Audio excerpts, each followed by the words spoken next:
welcome back to my YouTube channel. Your story is your mission. My name is Beatrice Adams, and I'm so excited that you have joined me again today. Thank you to each and every one of you who have subscribed. And if you're new to this channel, please hit that subscribe button. I would greatly appreciate that. And welcome.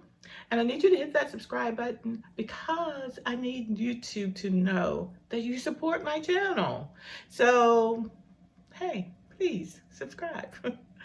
So, my goal on this channel is to teach as many people as I can reach how to start a nonprofit, okay, and then how to be approved as a 501c3. Now, the reason I'm doing this, and I am truly doing this for free, is because my friends and we started a nonprofit several years ago. We, looked around to see who we could get to prepare the documentation for us, and it was really expensive. And I want to point out, my fee is $2,000, but guess what? I'm literally showing you how to do this for free. Like, I'm not just doing this and I'm not writing a book telling you how to build a house in that book and good and well. I can't tell you how to build a house in a 200-page book. That's just not possible. But I actually am showing you step by step on my computer how to complete this documentation. So today, I am going to talk to you about something crucial for nonprofits, and that is raising money to cover the costs of the IRS Form 1023 and your state's application fees. Whether you're starting a new nonprofit or going through the process of obtaining tax exempt status, I've got you covered. So let's dive right in. First things first, let's break down the costs. Form 1023, which is the application to obtain your tax exempt status, can come with a hefty fee. The IRS user fee, or I call it the application fee, for Form 1023 EZ, now that's the streamlined application that's much shorter, is $275. If you've watched my video, you'll see why I don't recommend filing this form, so be sure to watch that one. Now, the Form 1023, known as the long form or complete form, boasts a $600 user fee to file. I prefer this form because it requires you to set up the nonprofit's governing foundation before filing. And don't forget about the state application fees, which can vary depending on your location. It could be from $25 to $75, lower or higher, just based on where you're located. But don't worry, I'm here to help you tap into different ways to raise the funds to cover these costs. Number one, you got to create a budget and set a fundraising goal. Take some time to carefully calculate the total costs you'll need to cover. This includes the Form 1023 fee and any applicable state fees. Now, once you have a clear understanding of how much you need, time to set a realistic fundraising goal. Now, number two, get the word out. Talk to anyone who will listen about your nonprofit endeavor. Utilize social media platforms, email newsletters if you're already set up to do so, or just send emails out to everyone in your contact database and say, hey, start the nonprofit. I really could use your help, and this is why. And of course, if you have a website for your organization already set up, spread the word there about your fundraising campaign. Share your mission again with anyone who will listen and explain why obtaining tax exempt status is crucial for your organization's growth and impact. Well, it's crucial because if you can't get started, you can't grow, right? You can't help anyone. And of course, obtaining tax exempt status on top of just incorporating, affords you a lot more grant opportunities, and people are more willing to donate to your nonprofit because they know that they can write off their donation on their taxes. And number three, host fundraising events. Now that sounds very a little intimidating.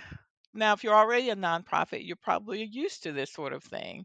But if you're just starting out, like the majority of my clients are, host fundraising events. Get creative with your fundraising efforts, whether it's a virtual gala, a charity auction, hey, or a community bake sale. Hosting events can be a fun and effective way to raise funds while engaging with your supporters. Community bake sales, that's not just for schools, not just for churches.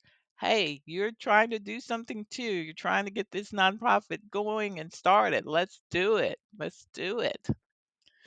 Number four, this is probably simple, but show your appreciation.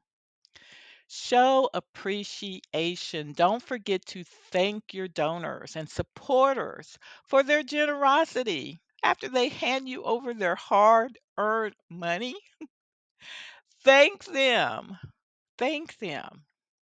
Send personalized thank you notes or host a donor appreciation event.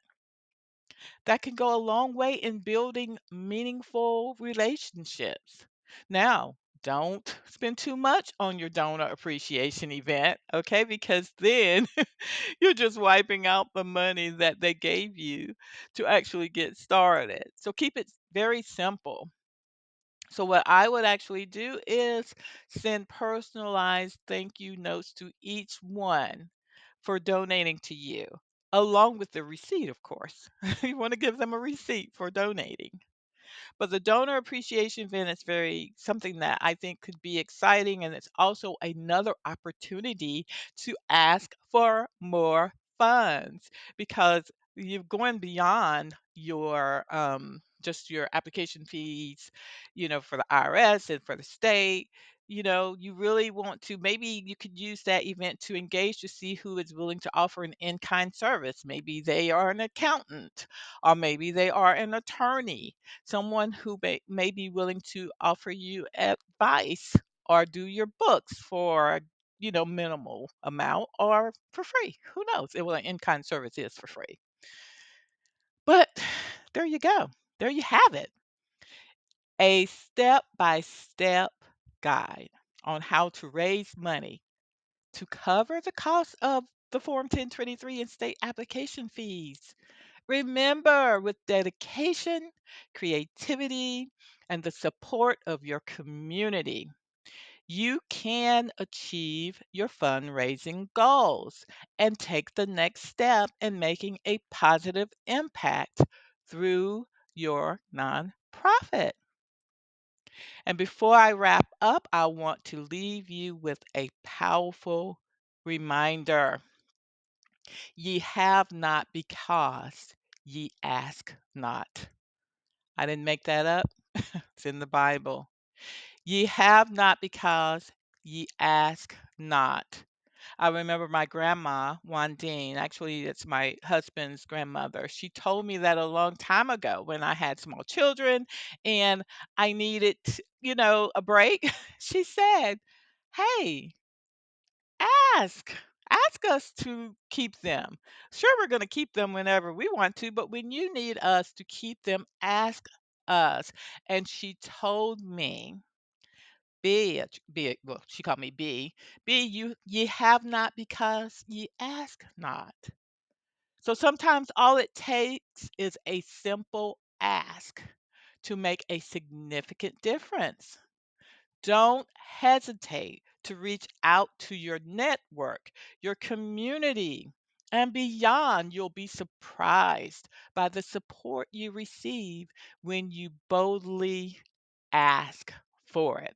So let's put that into action and start raising the funds needed to cover those Form 1023 and state application fees Remember, you have the power to turn your vision into reality.